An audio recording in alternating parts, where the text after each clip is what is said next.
Bien, buenas tardes, ¿cómo les va? Yo soy Andrés Moreno y la idea de este primer video, después de la introducción que está antes, por si la quieren ir a ver para conocer un poquito más de qué trata el canal, la idea con este video es hacer un pequeño repaso de algunos contenidos fundamentales para arrancar a ver la historia del siglo XX, la historia mundial del siglo XX. A mí me parece fundamental, o por lo menos me parece que para comprender lo que Hobsbawm va a llamar, Eric J. Hobsbawm, un historiador británico maravilloso, con aciertos y con errores, que me parece que es un gran historiador, lo que Eric Hobsbawm va a llamar el corto siglo XX, ¿sí? Me parece interesante plantear el largo siglo XIX, ¿sí? En esta idea donde la temporalidad, va a decir Hobsbawm, está marcada justamente por el objeto de estudio que ese historiador le va a dar de alguna manera el enfoque, ¿sí? Entonces Hobsbawm va a hablar de un siglo XX, ¿sí? O un siglo XIX, perdón, largo, ¿sí? Que arranca en 1789 y termina en 1914, ¿sí? Y como contrapartida va a hablar de un siglo XX corto, ¿sí? Que arranca justamente en 1914, perdón, ¿sí? Y termina en 1991, ¿sí?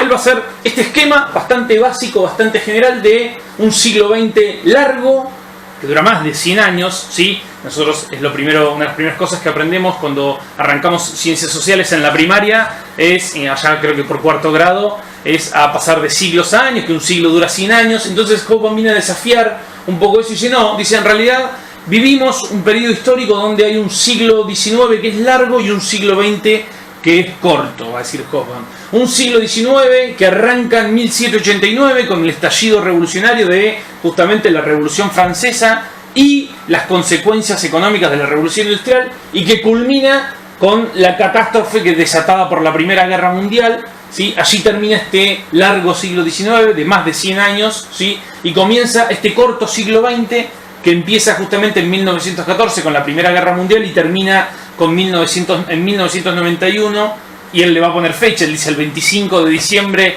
de 1991, cuando Mikhail Gorbachev, por cadena nacional, anuncia que el 1 de enero la Unión Soviética va a dejar de existir, ¿sí? Entonces, esa doble temporalidad, ¿sí? Me invita a mí a pensar la historia de esa manera. Entonces, si yo lo que quiero es hablar de Primera Guerra Mundial, necesariamente tengo que, me parece a mí, hacer un pequeño repaso de algunos contenidos importantes en lo que refiere a siglo XIX. Y en cuanto hablamos de siglo XIX, ¿sí? Esta doble dimensión de revolucionaria que va a tener el inicio al largo siglo XIX, va a decir Hobsbawm, tiene que ver con la Revolución Francesa por un lado y la Revolución Industrial por el otro. No va a ser este el motivo, no va a ser este el video, perdón, donde tengamos que, de alguna u otra manera, hablar sobre qué fue paso a paso la Revolución Francesa y qué fue paso a paso la Revolución Industrial. Sí entender que son dos procesos distintos. La Revolución Industrial se produce en Inglaterra y que data desde 1760, 1770, 1780, 1790. Es un proceso económico y tiene tiempos económicos. No es que ocurre de la noche a la mañana, como suelen ilustrar muchos manuales de historia cuando plantean que, bueno, la lanzadera volante se inventó en los talleres artesanos y bla, bla, bla. No, no es así. Son tiempos económicos, son transformaciones económicas a medianos y largo plazo, y que necesitan para comprenderse justamente un estudio más a largo plazo, ¿sí? Que no podemos decir, bueno, tal día empieza la Revolución Industrial. Sí podemos decir que para 1780 en Inglaterra se habían transformado en gran medida buena parte de la manera de producir, ¿sí? Y donde el eje de la actividad económica se estaba corriendo. El eje de la actividad económica ya no pasaba por lo rural y lo agrario, sino que había nuevas maneras de producir, ¿sí? Y lo que después va a explicar Hobsbawm como no me acuerdo bien exacto el concepto ahora, pero de cambiar el eslabonamiento de la producción. donde en otros modelos económicos de producción, por ejemplo el modelo económico feudal, se produce una mercancía para obtener dinero y así conseguir otra mercancía, la revolución industrial va a trastocar ese sistema y lo que va a proponer es tener dinero, producir una mercancía para ganar más dinero, va a correr ese eje. Esa es la diferencia que tiene el capitalismo, y la revolución industrial es el nacimiento del capitalismo o las últimas contracciones de ese capitalismo, el despegue que necesita ese capitalismo para hegemonizarse como sistema económico. Lo que nos interesa a nosotros en relación a la revolución industrial es que la revolución industrial va a cambiar la manera de producir, va a cambiar las relaciones productivas, va a cambiar las relaciones sociales de producción en la mayoría de la sociedad a mediano y largo plazo, ¿sí? Hoy son en su mayoría en nuestra sociedad relaciones propiamente capitalistas, propiamente de un modo de producción capitalista. En la revolución industrial, cuando sucede la revolución industrial, todavía coexisten relaciones sociales, todavía las personas, las sociedades, las clases, dice Marx, se relacionan de una manera no capitalista o de una manera precapitalista o de una manera feudal, podríamos decir, o de una manera señorial. Los famosos, podríamos hablar de los pactos feudo-vasalláticos en relación a las clases dominantes, o podríamos hablar de los siervos y estas personas que estaban obligadas a trabajar en una tierra que no les pertenecía, ¿sí? O los artesanos en los gremios que empiezan de una manera a romper con esa dinámica agraria, y en el medio, en la ciudad, de la burguesía que surge como un sector propiamente comerciante, que se asienta en las burguesías, que es una clase social que nace con el protagonismo histórico de las ciudades, la propia burguesía, y que justamente va a, con el correr del tiempo, protagonizar la vida económica, primero en Inglaterra y después expandiéndola al resto del mundo, por lo menos occidental, en el mediano y corto plazo. Entonces, ¿qué nos interesa de la revolución industrial? Que cambia las relaciones de producción, cambia también el paisaje, ¿sí? El eje ya no va a pasar por el campo, como decíamos al principio, sino que se corre a las ciudades, ¿sí? La revolución industrial va a traer consigo un montón de actividades nuevas que se van a sentar en la ciudad, donde se necesita de mucha mano de obra, ¿sí? Por lo cual muchos de los campesinos que trabajaban en la tierra, por cuestiones que ahora cuando hablemos de Revolución Francesa vamos a recuperar, todos esos campesinos se trasladan a las ciudades, y esas migraciones del campo a la ciudad conlleva un cambio del paisaje también de las ciudades, conlleva un cambio también en la propia ciudad, en los hábitos de consumo de la gente, de las clases que viven en esa ciudad, del paisaje mismo de la ciudad. Pensemos, por ejemplo, que no había sistema de cloacas, ¿sí? Pensemos que el consumo de agua potable no existía, ¿sí? Entonces, de alguna u otra manera, la revolución industrial lo que va a propiciar es, además de los cambios en las relaciones de producción, que es lo más importante, también un cambio en el paisaje y un cambio en la mentalidad. Gente que estaba acostumbrada durante generaciones a, por ejemplo, un siervo trabajar en una tierra que no le correspondía, o un campesino libre trabajar en su propia parcela de tierra con él y sus hijos y sus hijas por los siglos de los siglos, ¿sí? A la generación siguiente, ese joven muchacho que se muda a la ciudad a trabajar en un conglomerado industrial, hacinado a vivir en un conventillo, en esas pequeñas villas que se formaban alrededor de las fábricas, ¿sí? Con esos paisajes propios de las fábricas, de mucho humo, mucha polución, ¿sí? Grandes jornadas de trabajo, bastante insalubres su mayoría y demás. Eso es todo lo que después a Marx le va a llamar la atención para explicar el propio capitalismo.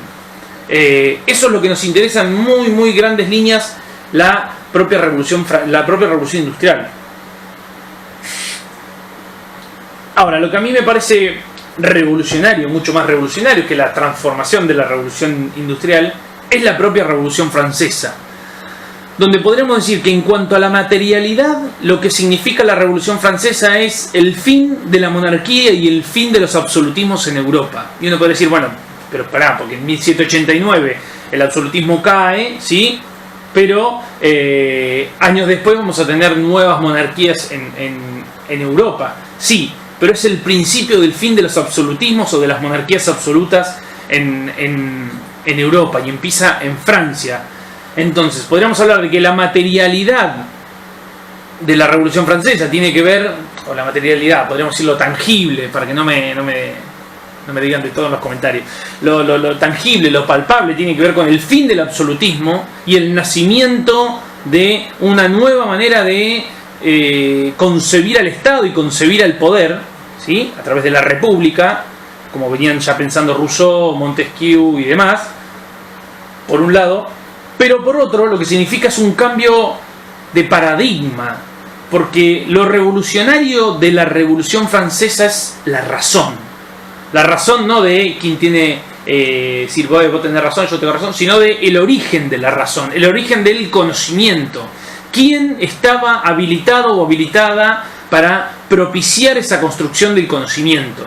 Bueno, antes de la Revolución Francesa el conocimiento emergía exclusivamente de Dios, ¿sí? Era Dios el origen y la explicación de todo lo que sucedía, pese a que ya había algunos intentos de discutir a través de la ciencia y demás, de discutir ese origen, ¿sí? La Edad Media había erigido a la Iglesia como el único constructor del conocimiento, y en ese sentido la Revolución Francesa viene también a discutir el origen de la razón, que ya no proviene de Dios, sino que proviene de los hombres. Y uso bien la palabra hombre porque en los nuevos paradigmas, sobre todo del siglo XXI, que nos fuerzan, propio de la militancia del feminismo y demás, nos piensan o nos obligan a pensar también el rol de la mujer en la historia. La Revolución Francesa fue un movimiento profundamente machista, a punto tal de redactar, por ejemplo, la Declaración de los Derechos del Hombre y del Ciudadano en 1789, o por ahí, la ficha exacta ahora no recuerdo, en 1789, y ya un par de años después el propio movimiento feminista en Francia en 1791, 1791 digo bien, 1789, 1791, exactamente 2-3 años después, Olympique de Gougache y demás, le van a decir que son todos unos cerdos machistas a quienes escribieron la Declaración de los Derechos del Hombre y del Ciudadano y no contemplaron a las mujeres como parte de esa declaración. Entonces la propia Olympique de Gougache le va a decir algo así como que ustedes son los mismos cerdos machistas explotadores o abusadores que como lo era la monarquía, no los cambia nada en cuanto a su salvajismo y su barbarie. Le dice una cosa muy muy fuerte para ese momento. Pero la Revolución Francesa aporta también a la historia la Declaración de los Derechos del Hombre y del Ciudadano. ¿Y qué significa? Bueno, ni más ni menos que las libertades individuales que toda persona goza, incluso hasta el día de hoy. La libertad de circular, de formar partidos políticos, de agruparse, de pensar libremente, de publicar lo que uno piensa, de armar asociaciones gremiales y demás, de pensar por sí mismo. La libertad de ser un individuo pleno sin ningún tipo de restricción más allá del marco legal y normativo que se va a construir también propio de la República. La Declaración de los Derechos del Hombre y del Ciudadano, que termina de parir la Revolución Francesa, cambia las relaciones sociales en Europa, al principio en Francia y después con Napoleón en el resto de Europa, porque lo que de alguna manera otorga la Declaración de los Derechos del Hombre y Ciudadano es la experiencia y la conciencia de que pueden ser ciudadanos y como ciudadanos pueden ser libres, que era lo que la monarquía por un lado y la Iglesia, que era una monarquía más, por el otro, impedía. Entonces, ¿por qué nos interesa? Y estoy siendo muy reduccionista con los conceptos porque es un repaso, no es mi sentido acá hablar de Revolución Industrial, Revolución Francesa. ¿Por qué nos interesa entonces hablar de Revolución Francesa y Revolución Industrial para arrancar este repaso del largo siglo XIX? Porque lo que otorga en líneas generales la Revolución Francesa son ciudadanos y ciudadanos libres, y lo que otorga la Revolución Industrial es mano de obra que puede circular y un modelo económico y una clase económica, la burguesía, que está dispuesta a hegemonizarlo a ese modelo económico que es el capitalismo. Y el capitalismo necesita de personas libres y de mano de obra libre para ser explotadas, va a decir después Marx, ¿sí? Entonces, pensemos en este doble juego de Revolución Francesa y Revolución Industrial como el generador de las condiciones de lo que después va a ser el capitalismo como modelo económico y el liberalismo con la república o con lo que después va a ser la participación política y más adelante la democracia y demás, como la democracia propiamente construida por la burguesía.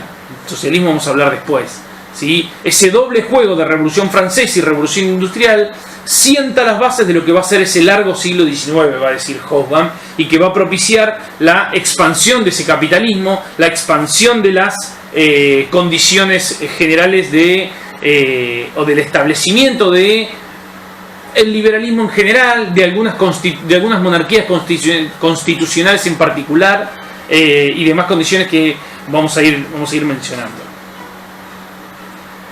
La Revolución Francesa entre 1789 y 1799 va a necesitar de alguna manera defenderse, porque está rodeada de un montón de monarquías absolutas que justamente esta Revolución Francesa, esta Francia republicana, viene a cuestionar el origen de su poder, ¿sí? Tenemos una monarquía, todas monarquías constitucionales rodeando a Francia, y en el medio un país, Francia, que tiene una república y que es un faro que ilumina de alguna manera al resto de las masas populares o de la mayoría de la población que entendía medianamente algo, que el origen del poder no provenía de Dios, y que el origen del poder, del cual los reyes se vanagloriaban diciendo no, yo soy un delegado de Dios, un enviado de Dios a la tierra, no era así, y que el poder proviene de nosotros mismos, dice la Revolución Francesa. Entonces, estas monarquías absolutas van a tratar de alguna u otra manera de aplacar simbólicamente esa transformación que significaba la Revolución Francesa. Entonces, iba a preguntar si se entiende, pero no creo que tenga ningún tipo de respuesta del otro lado.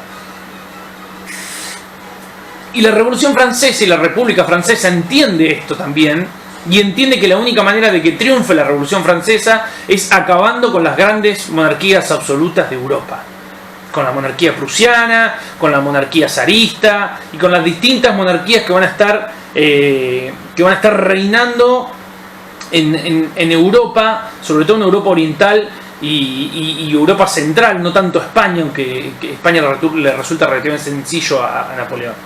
Porque acá es justamente donde aparece la figura de Napoleón, que es bastante controversial. Yo no me voy a meter en líneas generales, hay un montón de biografías muy buenas, muy completas. Sí, quizás me molesta un poco la demonización que hay de Napoleón, que se lo fuerza al punto tal de compararlo con grandes dictadores y fascistas, que eso no estoy de acuerdo, son forzar la historia. Bueno, pero eso son argumentaciones de gente que por ahí no cita de dónde saca esos puentes que establece a lo largo de la historia. Pero Napoleón va a venir a ocupar ese lugar de conformar un ejército revolucionario, aunque después él termina disolviendo la república y creando y autoproclamándose emperador, a semejanza de los emperadores romanos que concebían que en momentos de crisis la república debía dejar de existir. Vamos a charlar eso en algún otro momento si quieren. Pero él va a terminar autoproclamándose, entre otras cosas, emperador, ¿sí? Y va a darse a la tarea de eliminar a cuanta monarquía absoluta quiera y pueda en Europa. La más fácil primero, ¿sí? Y que nos atañe a nosotros como hispanoamericanos y argentinos y demás, es la monarquía española en 1808, cuando invade rápidamente, que invade España con Fernando VII del trono, es detenido, en el trono de la península queda el primo de Napoleón, primo hermano si no recuerdo mal, y que se va a dar todo el proceso en América Latina de descolonización, descolonización producto de en ausencia del rey, y esta figura que trabaja muy bien François Xavier Guerra, que creo que tengo el libro por allí, que Guerra habla de un concepto muy lindo que es de retroversión de la soberanía. Estoy mirando así a largo plazo si lo encuentro. Sí, está por acá.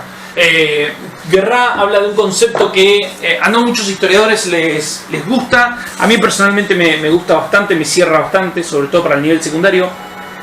François Guerra habla de retroversión de la soberanía.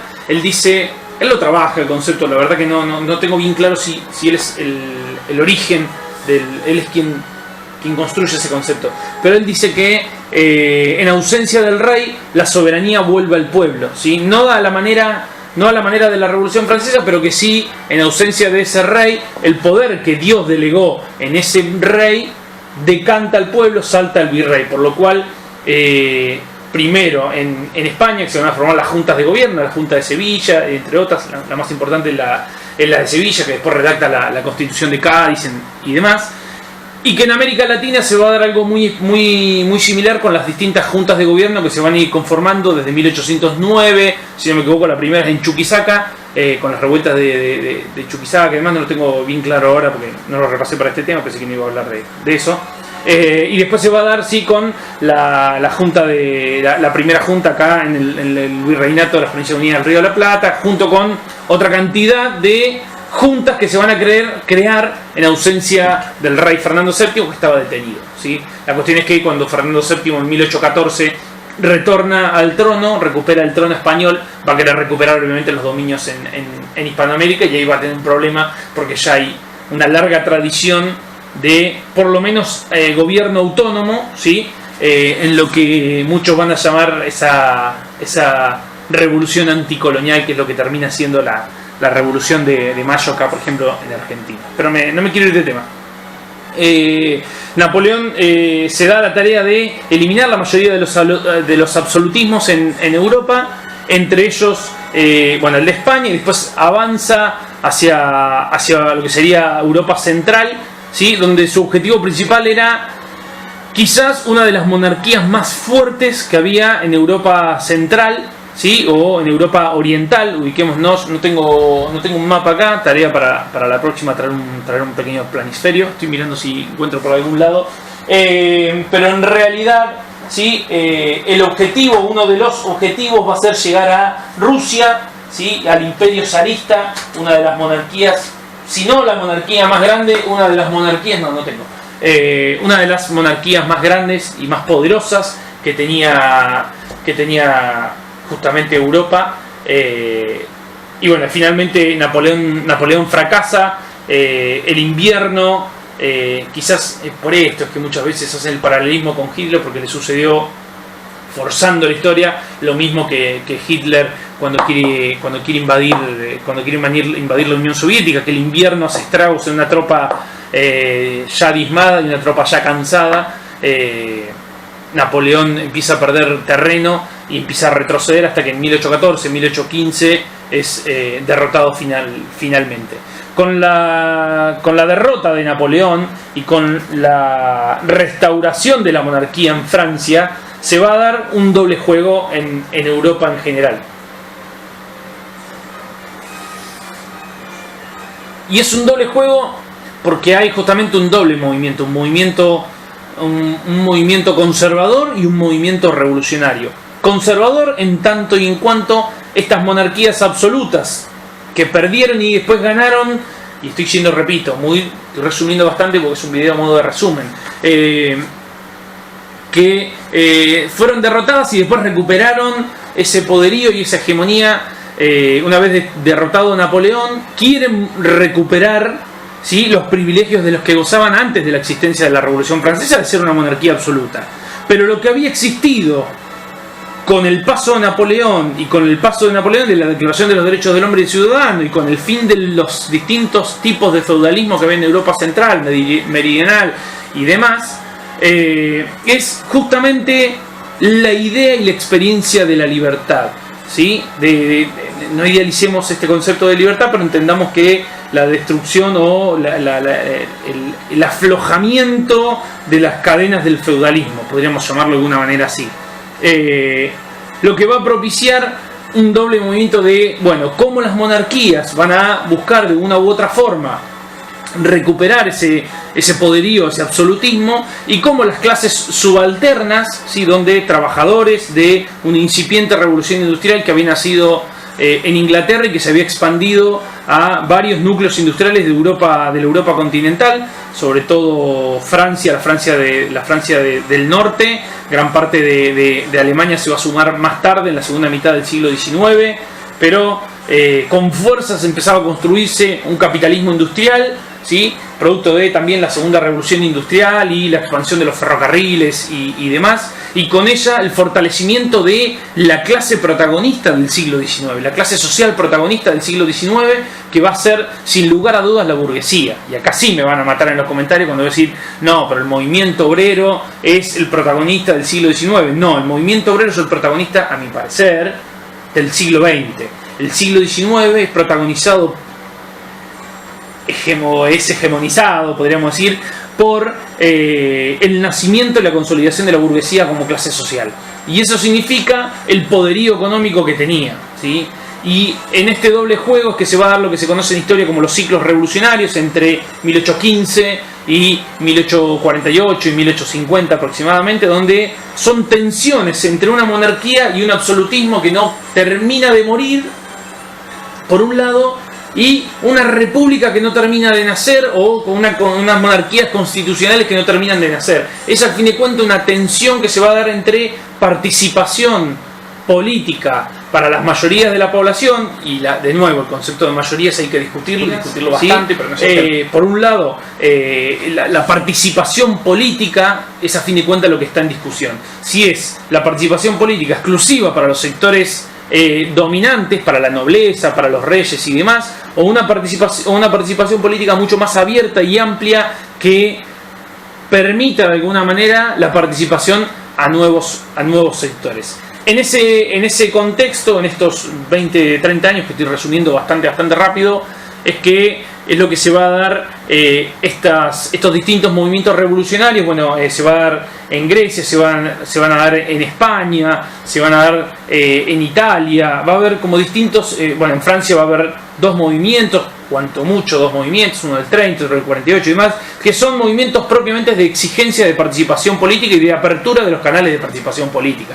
Básicamente, por ejemplo, la apertura de una Cámara de Diputados, una Cámara de Senadores, la participación política en cuanto a partidos políticos, ¿sí? A elegir a otros representantes para el gobierno y demás, y que va a llevar a un concepto que se trabaja mucho en historia, que es el de traición de la burguesía. Porque ¿qué es lo que ocurre?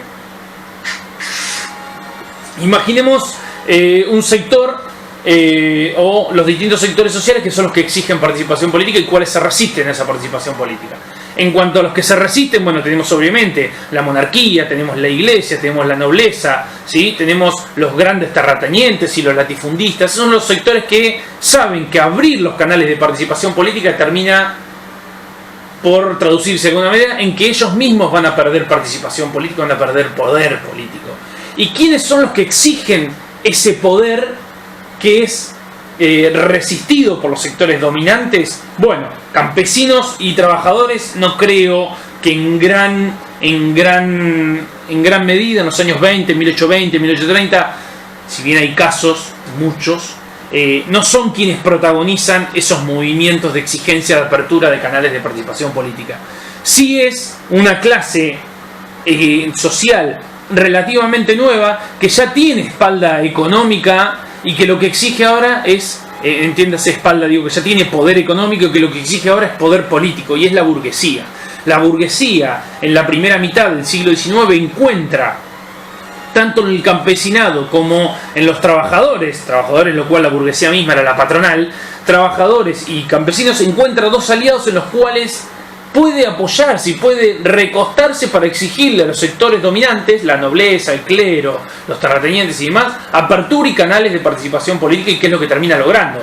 Para mediados del siglo XIX, ¿sí? La mayoría o gran parte de los países y los estados que se van consolidando en Europa son o monarquías constitucionales, algunas son repúblicas, ¿sí? El caso de Francia, la República del 48, que después termina con el heredero, el sobrino de Napoleón, que hace ese famoso golpe ese golpe de estado, que es lo que Marx va a llamar el 18 Brumario, con el sobrino de Napoleón, ¿sí? Se llaman elecciones y es votado. Estoy tratando de ver si encuentro el texto ese de Marx, que es realmente muy, muy bueno, ¿sí? Tiene mucho aprendizaje para aportar. Ese gran texto, ¿sí? me distraje. Pero en fin, lo recomiendo mucho. Es el 18 Brumario de Napoleón, donde describe en gran parte ese movimiento que ocurre con el sobrino de Napoleón en 1848, que se presenta a elecciones y después se hace un autogolpe de Estado, ¿sí? Y simulando al tío, podríamos decir, se proclama emperador, podríamos decir. Pero el movimiento en el siglo XIX va a ser un poco ese en cuanto al panorama político, ¿sí? Por lo menos hasta 1860 y 1870. Mientras que por el lado de la cuestión económica, ¿sí? Lo que va a primar va a ser la consolidación del capitalismo, primero en Europa, como un sistema de relaciones de producción determinado, de obtención de beneficios y de rentabilidad económica para la ganancia, ¿sí?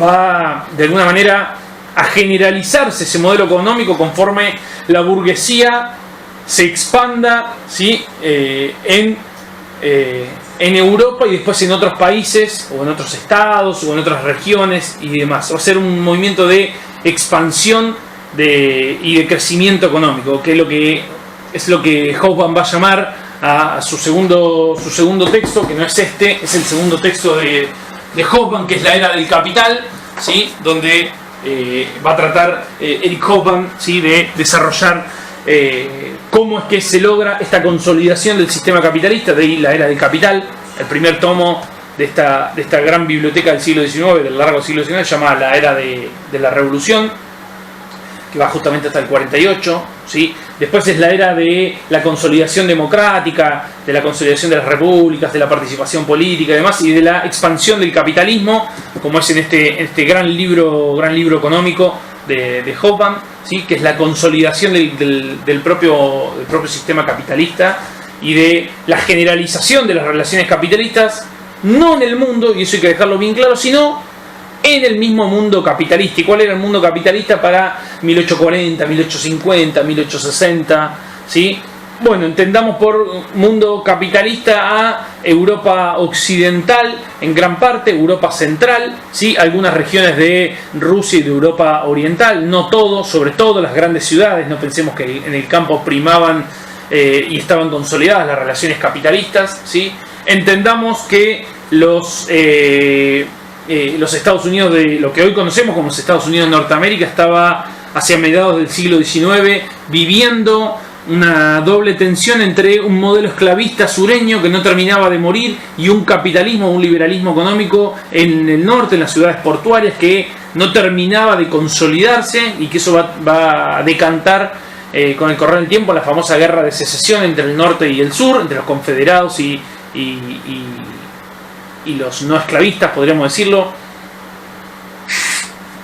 Si no me equivoco, ahora sí, los confederados eran en fin, los del sur eran los esclavistas, no quiero errarle con ese concepto, y los del norte eran los que estaban en contra de la esclavitud y los que propiciaban un modelo económico capitalista, podríamos decir de alguna manera, y por lo cual el capitalismo sí estaba empezando a dar sus primeros pasos, pero en ese norte ya había cierto desarrollo industrial que en los años 60, ¿sí? Y en los años 70, más fuerza en los años 80, se va a empezar a desarrollar con creces conforme a también Estados Unidos se encuentra en sus vastos territorios robados al inmenso genocidio de pueblos originarios que hicieron en su territorio, sí, territorio robado, expropiado a base de sangre y fuego de las armas construidas por ese propio capitalismo industrial, el famoso Winchester y demás, las armas de repetición y demás.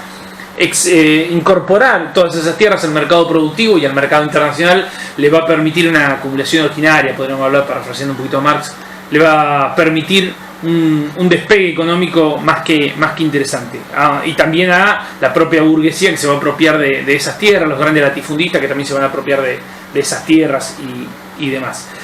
Para lo que es América Latina, tengamos una caracterización de América Latina muy rápida y muy general, ¿sí? Donde sí podríamos hablar de que en las ciudades había cierto desarrollo capitalista, pero tengamos en cuenta que América Latina, salvo excepcionalidades como la de Chile, por ejemplo, ¿sí? La República Portaliana, por ejemplo, de Chile, que pueden googlearlo por allí, no nos vamos a detener ahora, pero después en líneas generales va a ser primero unas guerras intestinas, unas guerras internas de independencia que van a durar hasta por lo menos los años 30, ¿sí? Y después pujas internas, los famosos caudillismos y demás, pujas internas en torno a qué tipo de Estado, cómo iba a ser ese Estado, ¿sí? Qué constitución iba a tener ese Estado, qué representatividad iba a tener ese Estado y demás, por lo cual el capitalismo, que sí estaba presente, ¿sí? Termina quedando de alguna manera opacado por la discusión política y no termina de asentarse del todo. Eso hace que,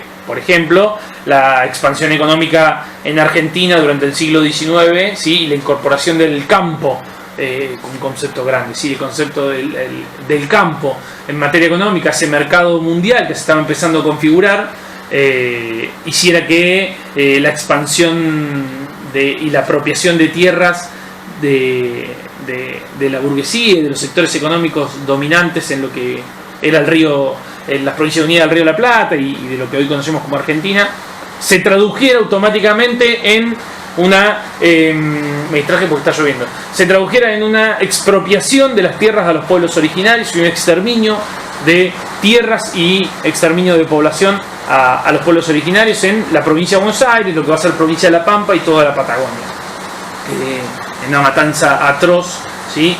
Y que va a durar todo el siglo XIX. No es exclusiva, las campañas militares no van a ser exclusivas de Roca, sino que durante todo el siglo XIX va a haber distintos intentos de avance y retroceso de esa frontera indígena, podríamos decir.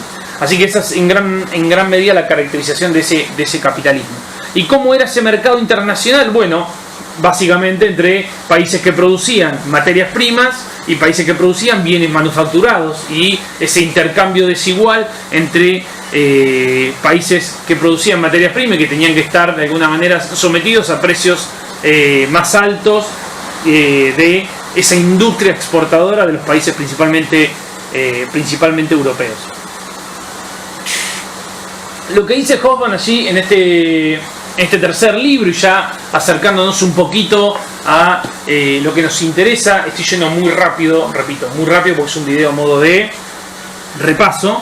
Lo que le interesa a Hoffman en este tercer libro de la Biblioteca del Largo Siglo XIX es justamente el imperio. Y a nosotros la palabra imperio nos es fundamental para entender, o por lo menos para mi mirada y demás, ¿sí? Nos es fundamental para entender la lógica y la dinámica de la Primera Guerra Mundial, ¿sí? En este tercer periodo, desde 1875 aproximadamente hasta 1914, que es el estallido de la guerra, Hoffman va a decir que en realidad ese capitalismo va a adquirir una nueva cara, un nuevo rostro, una nueva configuración, podríamos decir, y que esa configuración tiene que ver con algunas características puntuales, ¿sí?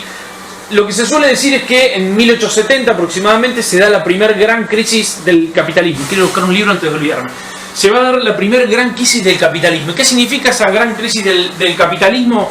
Se va a decir que, bueno, a diferencia de otros modos de producción, el esclavista o el feudal, donde las crisis son crisis de escasez, ¿sí? De falta de recursos, las crisis del capitalismo son crisis de sobreproducción. Esa es una interpretación que hace Marx cuando hace la caracterización general de los distintos modos de producción a lo largo de la historia, ¿sí? El modelo del comunismo originario, la esclavitud, el feudalismo, el capitalismo y demás, ¿sí? Que lo que después Lenin va a llamar imperialismo. Pero eso vamos a hablar un ratito o quizás en otro video. Hoffman lo que señala allí es que, a diferencia de otros historiadores, cuando dicen que en 1873 se da la gran crisis del capitalismo porque es una crisis al estilo 1930, él va a decir que en realidad es una crisis particular la que se vive, porque es una crisis, podríamos decir, de superávit. Él va a decir que es una crisis donde hay, durante todo el siglo XIX, pero sobre todo entre 1870, va a decir él, es el capítulo 2 de este texto, el capítulo 2 que es excepcional, que dice la economía cambia de ritmo. Es muy bueno este capítulo, es realmente muy bueno, donde él dice que hay un aumento sostenido de la producción y el comercio. Entonces, ¿cómo podemos pensar que si hay un aumento de la producción y hay un aumento del comercio, en realidad haya una retracción económica? Porque estamos hablando de justamente una crisis. Bueno, él va a hablar de que lo que ocurre en realidad es una caída de la rentabilidad económica, ¿sí? Y hay una de alguna manera una saturación de los mercados. Y lo que cae, lo que se deprecia, no sé si la palabra es cae, lo que se deprecia, es la palabra exacta, es el precio, el interés y los beneficios. ¿Sí? A un aumento sostenido, no estoy más distraído porque no sé si ustedes lo ven como que está creciendo o como está cayendo. Entiéndanlo como que es una curva de crecimiento, no lo puedo hacer acá. Entiendan ustedes que a la venta de determinados productos, ¿sí? Y una curva de crecimiento que está en alza, es decir, cuanto mayor es la demanda, sería la interpretación liberalista clásica, es de que cuanto mayor demanda, mayor es el producto. En realidad lo que va a ocurrir acá es una caída de la rentabilidad. La competencia por esos productos que están exportándose es tal, ¿sí?, que lo que se produce entre 1870 y 1890 es una caída de la rentabilidad. Ya no es tan competitivo vender y comerciar determinados productos porque lo que crece es la competencia entre los que producen y venden esos determinados productos. Entonces lo que ocurre es que no es que pierden plata, no es que pierden guita, sino que pierden de ganar. Por eso hay una depresión de los precios, hay una depresión del interés y hay una depresión de los beneficios. La finalización o los últimos 2 décadas del siglo XIX, las últimas 2 décadas del siglo XIX se van a caracterizar justamente por esto, por una caída de la rentabilidad de los precios, que si pudiéramos dibujarla de alguna manera, y no manejo los canales de edición, por lo cual no puedo adjuntar acá un cuadro, por ahí si puedo se lo dejo en el comentario, en la caja de los comentarios, algún link a algún cuadro que lo explique gráficamente, podríamos decir. Pero lo que ocurre es que hay una rentabilidad que durante todo el siglo XIX se enalza y que llegado a un punto se estabiliza, por lo cual para las burguesías que están teniendo ganancias exorbitantes de dinero ya no es tan rentable. No están perdiendo guita, pero están perdiendo de ganar muchísimo más, porque hay, entre otras cosas, muy simplificadamente, y quieren entenderlo bien, lean el capítulo 2, La economía cambia ritmo. Lo que hay es una saturación de los mercados. Entonces el capitalismo va a necesitar entre 1870 y 1890 buscar nuevos mercados.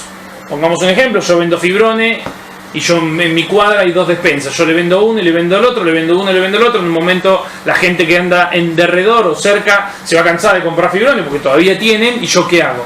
Me saturo de fibrones, ¿sí?, porque yo sigo produciendo fibrones. Lo que tengo que hacer es buscar nuevos lugares, nuevas despensas donde poder colocar mi producto. Y eso es básicamente lo que va a hacer el capitalismo a fines del siglo XIX, ¿sí? Va a darse a la tarea de salir a la búsqueda de nuevos mercados, es decir, incorporar nuevos territorios a la economía capitalista. Y que eso tiene que quedar bien claro, porque si no, no entendemos el origen del imperialismo, porque el imperialismo es fundamental para entender cómo se incorporan esas nuevas sociedades, esas nuevas economías no capitalistas, no occidentales, a este mismo sistema capitalista. Entonces, frente a esta depresión de los precios, el interés y el beneficio, va a decir Hoffman que, salvo Inglaterra, la mayoría de los países van a empezar a adoptar, aunque mínimamente, algunas medidas proteccionistas, es decir, algunos aranceles aduaneros, ¿sí?, para que no cualquier producto ingrese a su país, que haya alguna limitación y demás. Y va a decir Hoffman, hacia fines del siglo XIX se dan algunas novedades que son importantes. A mi entender, y sé que a Hoffman también, el imperialismo es la más importante y la vamos a dejar para el final. Lo que se va a dar, dice Hoffman, es por un lado concentración económica, es decir, competidores de, por ejemplo, productores de, pensemos algo puntual, no sé, máquinas de escribir, ¿sí?, o rifles, que eran 3 fábricas de distintos dueños. Hay uno que termina por comprar a las otras 2 fábricas y empieza a producirse esa concentración económica, que va a ser una concentración económica de tipo horizontal, es decir, tener, por ejemplo, 3 fábricas de rifles semiautomáticos, por ejemplo, pero también va a ser vertical, es decir, yo me voy a tratar de incorporar los distintos eslabones de la cadena productiva de los rifles, ¿sí?, para justamente abaratar costos, aumentar ganancias, rentabilidad y también eliminar de alguna manera o evitar adversarios económicos.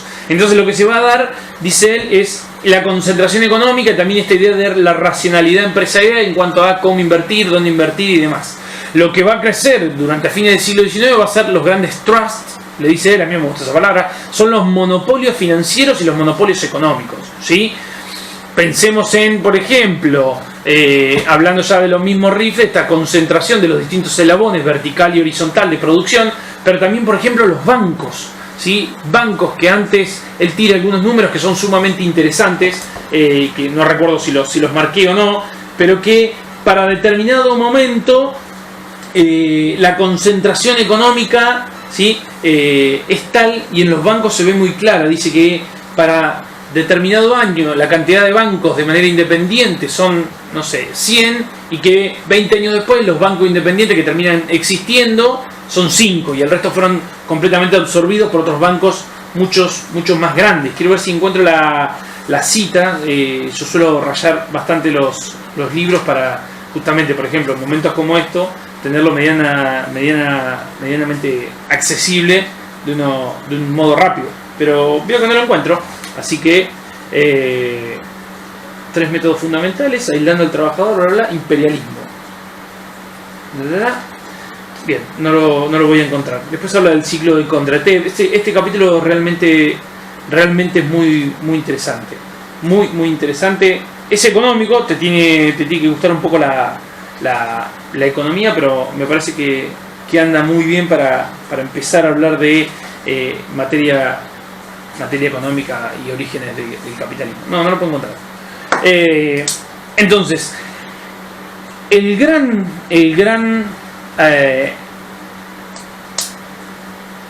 ¿cómo podríamos decirlo? La gran novedad, va a decir Hobsbawm, es la reconfiguración de este modelo capitalista, ¿sí? Y de este liberalismo político que va a permanecer exclusivo para Europa, y que para el resto del mundo se va a configurar en lo que él va a llamar, o que Lenin va a llamar, sobre todo en este magnífico libro, que es El imperialismo, fase superior del capitalismo, como una nueva racionalidad o una irracionalidad económica, ¿sí? Y que de momento vamos a parar acá, y después, cuando hablemos de Primera Guerra Mundial, ¿sí? vamos a recuperar. Entonces, lo que tratamos de hacer un poco acá es, de alguna u otra manera, ver cómo llegamos a los orígenes de la Primera Guerra Mundial, ¿sí? Las causas estructurales de la Primera Guerra Mundial, lo que va a ser el imperialismo, ¿sí? Esta carrera armamentista, política de alianzas y demás, vamos a dejarla para otro video, ¿sí? Y cómo ese capitalismo, que entra en una depresión hacia fines del siglo XIX, necesita salvarse a sí mismo. Esa burguesía económica necesita salvar su poder y su respaldo económico, y que lo va a conseguir a partir de, bueno, primero en esa ocupación de lugares dentro del Estado, ¿sí? Y después reconfigurando ese capitalismo, una modalidad bastante irracional de salir a conquistar nuevos mercados, salir a repartirse de manera literal nuevos territorios, lo que va a ser el reparto de África y Asia Sur y Suroriental, ¿sí? En distintas colonias que se van a asignar los distintos estados europeos, para de alguna manera explotar económicamente y salvar la rentabilidad económica de esos estados y de las clases dominantes de esos estados, ¿sí? Que va a ser principalmente las monarquías que todavía existen en alianza con la burguesía que había traicionado los principios de alianza que tenía con los trabajadores y el campesinado, y que una vez que había conseguido lugares políticos hacia mediados del siglo XIX, traiciona a esos representados que eran los trabajadores y los campesinos, y se pasa al lado de los sectores de poder, como fueron la nobleza y las monarquías. Espero que se haya entendido, que sea atractivo. Es una exposición oral a modo de repaso. Espero que se armen de un poco de paciencia, que me tengan paciencia, soy nuevo en esto. Espero que se vea, que no moleste el hecho de tomar mate, que no moleste que estoy mostrando 1 y 1000 libros, perdón, pero es como que los tengo cerca y me gusta materializar las ideas y saber dónde está el origen, que no todo lo sabe uno. Así que nada, muchas gracias, espero sus comentarios, espero sus aportes, espero sus críticas, sus correcciones, por favor, acá abajo en la cajita de los comentarios. Muchas gracias por la paciencia. Yo soy Andrés y nos encontramos en el próximo video. Adiós.